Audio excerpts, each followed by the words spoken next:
Amélie, bonjour. Bonjour. Donc toi, tu viens de Dordogne. Tout à fait, de Dordogne de Piégut-Pluviers. D'accord. Tu travailles dans un collège. Oui, un collège qui s'appelle les Marches de l'Occitanie. Ah ouais, carrément, tout un programme. Ouais. Donc c'est la première fois à Ludovia. Première fois, en effet. Et tu es venu parler de classe inversée. Tout à fait. La classe inversée que je pratique depuis quelques mois, maintenant 8 mois, avec mes élèves. Donc j'ai des classes de 6e, 5e et 3e. Ah, tu fais ça sur plusieurs classes, pas juste... Ouais, sur toutes mes classes. D'accord. Parce que quand j'ai commencé avec une première, en fait, si tu veux, toutes les autres ont commencé à râler parce qu'eux n'avaient pas la classe inversée. Donc il a fallu s'y mettre. Dans quelle matière? C'est en français? En français, oui, en français. D'accord. Est-ce que tu peux... Alors moi, il y a plein d'exemples de classe inversée. Donc ce qui m'intéresse dans ton expérience, c'est comment tu es arrivé déjà à faire une classe inversée et pourquoi tu as fait ça? Alors, je suis arrivée à faire une classe inversée parce que j'ai eu une formation en fait sur les compétences où un collègue a présenté la classe inversée en histoire-géographie. Alors attends. Qui c'est qui a organisé cette formation? Alors, cette formation, c'était nos inspecteurs qui l'organisaient dans le cadre de notre circonscription en Dordogne. Ouais. Et donc, à partir de là, on nous a présenté ce processus et on m'a parlé de Marie Soulier, qui est la première à avoir fait la classe inversée en français. Donc, je me suis renseignée, je suis allée sur son blog, tout simplement. J'ai regardé un petit peu comment elle faisait. Je lui ai piqué toutes ses idées. J'ai commencé à créer. Merci Marie. Merci Marie. J'ai commencé à créer. Puis une fois que je me suis sentie un peu à l'aise avec mon travail, j'ai voulu la remercier et lui présenter. Et donc on a commencé à échanger. D'accord. Donc les idées, c'est quoi en gros? Alors, Les idées que tu as piquées. Alors les idées que j'ai piquées à Marie, c'est comment faire une capsule, comment changer sa posture d'enseignant et comment mettre en place de nouvelles pratiques en classe. D'accord. Donc faire une capsule, là. Est-ce que tu avais du matériel? Est-ce que tu as un studio vidéo? Avec une tablette, tout simplement, on peut faire une capsule. D'accord. Ouais, vous voyez quand on vous dit que c'est pas compliqué. Ouais. Ces capsules, elles sont diffusées où? Alors moi, elles sont diffusées, au début je diffusais sur un Padlet. Donc un Padlet c'est très simple en fait, avec un double clic on poste tout ce qu'on veut. Et maintenant je suis passée au blog parce que c'était vraiment le bazar, j'avais trop de vidéos, trop de contenu, parce qu'en fait je poste aussi ce que font les élèves. D'accord, attends, on va pas trop vite. Dans ton processus, donc tu es allé voir ce qu'elle faisait sur son blog, elle expliquait. Ouais. Et donc la première vidéo que tu as fait, tu l'as scénarisée comment? Alors moi en fait je procédais déjà auparavant avec des projets de classe. Donc j'ai scénarisé mon projet de classe avec, moi j'aime beaucoup tout ce qui est ludique, donc j'ai créé un personnage. Donc nous on habite à Piégut-Pluviers, donc on a une tour qui a été le seul vestige d'une catastrophe créée par Richard Cœur de Lion qui nous a cassé notre château. Donc la dame de Piégut qui vit dans ce château, 5e, Moyen-Âge, c'était très pratique. Donc elle a demandé aux élèves d'écrire un roman de chevalerie inédit. Donc mes élèves se sont lancés dans la lecture d'Yvain ou le Chevalier au Lion qui était un roman de Chrétien de Troyes. Et à partir de cette lecture, ils ont eux-mêmes écrit, mais pour dire ensuite, comme les troubadours, un roman de chevalerie pour cette dame de Piégut. D'accord, donc dans ta vidéo, tu dis quoi? Dans la première vidéo, tu as dit quoi? J'ai dit que la dame de Piégut avait absolument besoin d'eux, qu'elle voulait un roman de chevalerie avec des scènes types. Donc j'ai précisé les types de scènes, donc une scène de courtoisie, une scène merveilleuse et bien sûr un combat épique quand tu fais un roman de chevalerie. Et donc ils se sont mis par groupe à écrire ces petites parties et ensuite on a constitué notre roman de chevalerie. Donc la vidéo, c'est juste des instructions? Pour l'instant, là, sur ce coup-là, c'était ce que Marie, je pique un mot de Marie encore, ce que Marie appelle une mise en bouche, c'est-à-dire que ça te permet d'entrer, d'appâter en fait l'élève. Donc au début, je concevais mes capsules comme ça. Et ensuite... Et donc en présentiel, la première fois qu'ils ont vu la vidéo, ils sont revenus comment? Est-ce que tout le monde l'a vu? Est-ce que tout le monde l'a... Alors moi j'ai énormément de chance, je suis dans un tout petit collège où les élèves sont adorables et en tout cas moi je n'ai jamais eu le problème de capsules non visionnées, même lorsque c'était la phrase complexe en termes de contenu lourd et qui peut paraître un peu désagréable. Donc c'est-à-dire comment ils s'organisent? Est-ce que tous les élèves ont un ordinateur chez eux ou un accès Internet? Alors c'est une très bonne question, oui c'est une très bonne question qu'on nous pose très souvent, notamment les parents. Dans la classe, ça peut arriver une fois. J'ai un élève qui n'a pas Internet et nous, on a une vie scolaire qui est extraordinaire, qui nous organise des temps de visionnage sur le temps du midi 2, sur une étude. Il leur ouvre, nous on appelle ça le cyberespace, donc on a 11 ordinateurs, donc c'est le cyberespace. Donc ils ouvrent le cyberespace et on visionne ça. Donc c'est-à-dire que ceux qui n'ont pas chez eux, ils s'organisent, ils peuvent aller à l'espace, ils peuvent demander chez un copain. Exactement. Voilà, donc ça c'est réglé. Et donc une fois qu'ils ont vu la vidéo, ils reviennent dans quel état en classe? Tu as scénarisé quelque chose? Tu as des activités? Oui, alors en général j'ai une activité. Alors si c'est une capsule, comme je te l'ai présenté tout à l'heure avec un projet, j'ai une activité avec des groupes. Donc on se met en îlot et on travaille de manière j'ai envie de dire, classique. On se met en petits groupes, on interagit, on échange. Souvent, on travaille sur des cartes mentales qu'on crée. Alors nous, on n'a pas d'iPad, donc on crée sur du papier, nos petites cartes mentales. Ça marche bien. Moi, j'ai la chance d'avoir une visionneuse, donc on met la carte mentale à la visionneuse, on la regarde ensuite au vidéoprojecteur et on échange. On a une phase d'échange. Et ensuite, on regarde les idées et on interagit tous ensemble dans une dernière phase. Et donc maintenant, tu produis le temps de production pour une vidéo, pour une séquence, ça te prend beaucoup de temps, c'est un investissement de temps qui est long. Qu'est-ce qui est le plus long? C'est la scénarisation ou la réalisation de la vidéo? Ce qui est le plus dur, c'est de réfléchir, comme quand on fait un cours papier, de réfléchir à ce que tu veux faire. Une fois que tu as à l'esprit ce que tu veux faire, ça va très très vite.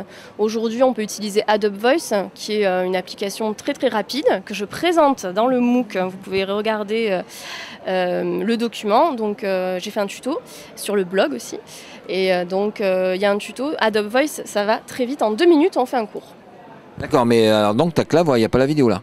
Alors là, bien sûr que si, tu as la vidéo en fait qui tourne avec les diapositives qui tournent et tu mets ta voix sur... D'accord. C'est-à-dire que tu te filmes pas toi? Non, moi, le contenu, c'est les présentations, des choses comme ça. C'est un choix éditorial, c'est un choix... De ne pas me filmer?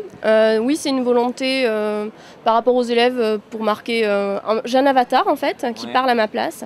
Et c'est le contenu le plus important, voilà, et c'est pas toi. C'est ça. Mais par contre, j'ai envie de garder une présence pour dire et de mettre ma voix, pour que les enfants sachent que c'est quand même moi qui leur propose du contenu et ça, ils y tiennent énormément. D'accord. Est-ce que tu as essayé de tester des capsules qui auraient été faites par d'autres enseignants français ou est-ce que tu as identifié d'autres enseignants qui auraient fait des capsules qui pourraient t'intéresser ou pas? Alors oui, il y a les capsules de Marie Soulier qui sont très très bien. Il y a aussi les capsules d'Anaïg et Marie a créé un blog collaboratif, un Padlet collaboratif sur lequel on poste toutes les capsules de français. Donc c'est très intéressant pour ceux qui veulent débuter. Moi par exemple pour les révisions brevets, ça c'était parfait. Les élèves allaient choisir la vidéo qui les intéressait par rapport à leur lacune finalement. D'accord, donc là tu les laisses aller, mais est-ce que toi tu as scénarisé une activité à partir d'une capsule qui aurait été créée par quelqu'un d'autre, entièrement avec l'activité en présentiel? Donc tu as ce besoin pour l'instant de maîtriser ce que tu fais hors la classe et dans la classe. D'accord. Et quelles ont été les réactions de tes élèves d'abord par rapport à ça? Aussi bien, est-ce que c'est la même réaction de la 5e et la 3e ou pas? Alors oui, c'est une réaction très positive des élèves. Alors au début, ils étaient un petit peu perturbés, ils pensaient qu'ils ne pouvaient pas poser de questions. Donc ils trouvaient que c'était pas pareil de ne pas m'avoir en face. Pas de poser de questions sur la vidéo ou pas de poser de questions en classe? De ne pas me poser de questions en temps réel. Ce qu'ils voulaient, c'était me poser des questions en temps réel, m'arrêter, me demander des indications, etc. etc. Et puis on s'est rendu compte au fur et à mesure, quand on a continué cette expérimentation, on s'est rendu compte qu'en fait, les questions, ils les posaient davantage, moi je mets avec la capsule ce que j'appelle une fiche outil, qui leur permet et qui les oblige surtout à poser au moins une question. Alors, on me demande l'URL du blog, mais on le mettra en dessous. On a un assistant fabuleux. Il veut tweeter en même temps, on veut faire du live tweet, mais on mettra après en dessous. Tu m'as perturbé, Jérémy. Je ne sais plus où j'en suis. Tac. Les réactions des élèves, ouais. Est-ce qu'il t'a eu besoin, j'ai vu la vidéo, mais je ne me rappelle pas bien, je veux la revoir en classe ou pas? Tu as besoin de ça ou pas? J'ai pas besoin de ça parce qu'on a un support écrit avec ce qu'ils ont vu, puisque moi j'ai la fiche outil, mais c'est possible de le faire, il n'y a aucun souci. Il y a des élèves par exemple qui étaient malades ou qui avaient eu des soucis, on prend, la vidéo dure 5 minutes, on prend 5 minutes pour la regarder. Voilà, on fait comme ça. Et est-ce que tu refais des vidéos, des capsules avec les étudiants, des resynthèses, des choses comme ça qui restent sous ce format-là ou pas du tout? Alors en fait, eux créent leur propre contenu. Très souvent... Ça c'est une activité en présentiel? Oui, en présentiel. Donc en classe, les élèves, en fonction... Je fais une petite évaluation de diagnostic pour voir où ils en sont et en fonction de ça, ils se placent par groupe. Donc là, je fais des groupes plutôt homogènes et dans ces groupes, ils créent du contenu pour leurs camarades. D'accord. Les contenus qui sont ensuite exposés à la classe, en dehors du temps de classe, que les autres vont voir et en rediscutent en présentiel, c'est ça? Exactement. Alors je peux vous dire que ce qu'ils font, c'est chouette. D'accord. Donc on va aller... C'est exposé, c'est visible? Oui, tout à fait, c'est visible sur le blog. Donc sur le blog, l'adresse du blog? Alors l'adresse du blog, c'est F2EPC. F2EPC.eclablog.com. Eclablog. Oui. ECLA blog.com. Blog.com, voilà. D'accord, on revient aux gens de la vidéo. Oui. On pense qu'il y a des gens qui sont pressés. D'accord. Et comment réagit les parents? Parce que dès qu'on change quelque chose, ça va pas. Tout à fait. Alors bon, les parents étaient déjà habitués à mes petites, à mes projets et à mes petites expérimentations parce que je conçois vraiment la classe comme un laboratoire de pratique. Mais j'ai eu l'agréable surprise lors du 3e trimestre d'avoir les parents qui ont pris la parole pour justement plébisciter la classe inversée. Ils ont trouvé ça vraiment très bien. Ils trouvent que leur enfant est beaucoup plus impliqué dans l'ensemble. Et surtout, moi, ce qui m'a fait vraiment plaisir, c'est que j'avais dans une classe notamment 2 mamans. Une maman dont l'élève était en grande difficulté et une maman dont l'élève était justement dans la tête de classe. Et les 2 mamans étaient satisfaites parce que cette méthode permet la différenciation et permet à chacun de trouver sa place. Et une dernière question. J'avais une bonne question en tête. Ouais. Tu fais ça systématiquement pour chaque séance ou tu as dit je vais focaliser ça et puis je fais des séances classiques? Alors je continue la classe traditionnelle parce que je trouve que c'est aussi un bon complément, c'est complémentaire, tu as raison. Mais ce que j'aime particulièrement, c'est pour tout ce qui est point de langue, leur faire créer les contenus. Et pour tout ce qui est activité projet, on a un gros projet par chapitre. Et c'est vrai qu'on peut quand même faire une lecture analytique, on peut quand même faire un point où on discute, mais c'est toujours, la trace écrite est toujours écrite en collaboration, on est toujours ensemble en train de créer un contenu, quel qu'il soit, que ce soit de la leçon, qu'elle soit vidéo, écrite, on est tout le temps en train d'écrire ensemble. D'accord. Et par toi-même, là, tu as fait combien de vidéos depuis que tu fais ça, depuis cette année? Non, je sais pas, une vingtaine de vidéos. D'accord. Et l'année prochaine, tu vas changer quoi? Tu penses évoluer? Tu as des idées? Alors, je vais changer beaucoup de choses. Déjà, j'ai une bonne résolution pour cette rentrée. Oui, je vais faire des capsules plus courtes. C'est ma bonne résolution numéro 1. Parce qu'elles faisaient quelle durée en moyenne? Trop longue, elles faisaient environ 7 minutes et c'est beaucoup trop long.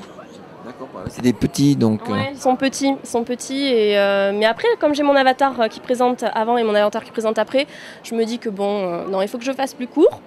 Et ça c'est eux qui t'ont fait ressentir, comment tu en es arrivé à cette conclusion là? Alors ils trouvent trop long, ils ont du mal à se concentrer vraiment et puis ils préfèrent plusieurs capsules qu'une longue. D'accord. Voilà. Donc il faut que je change ça. C'est ma raison. Et alors si tu es ici, c'est pour communiquer, c'est-à-dire que tu as appris par internet des choses maintenant et tu viens restituer un peu ce que tu as fait, donc vers la même démarche. Exactement. Cette démarche de réseau, j'ai appris des choses, je vais partager avec d'autres personnes, c'est ça l'idée? Oui, je vais partager avec d'autres personnes et puis surtout j'avais envie de rencontrer d'autres personnes qui pratiquaient la classe inversée parce qu'on est finalement pas nombreux et ce qui importe aussi dans cette méthode-là, c'est de partager les supports, même si, comme on l'a dit tout à l'heure, je les utilise pas, mais en même temps ça donne des idées, etc. Et ça permet aussi de discuter sur le fonctionnement de sa classe parce qu'on change de posture, on n'est plus le prof qui sait tout, on est le prof qui aide à se repérer dans tout ce qui existe aujourd'hui avec Internet. Ils ont accès à tout et on n'est plus là pour faire un cours magistral, on est là pour les accompagner dans une démarche de compréhension.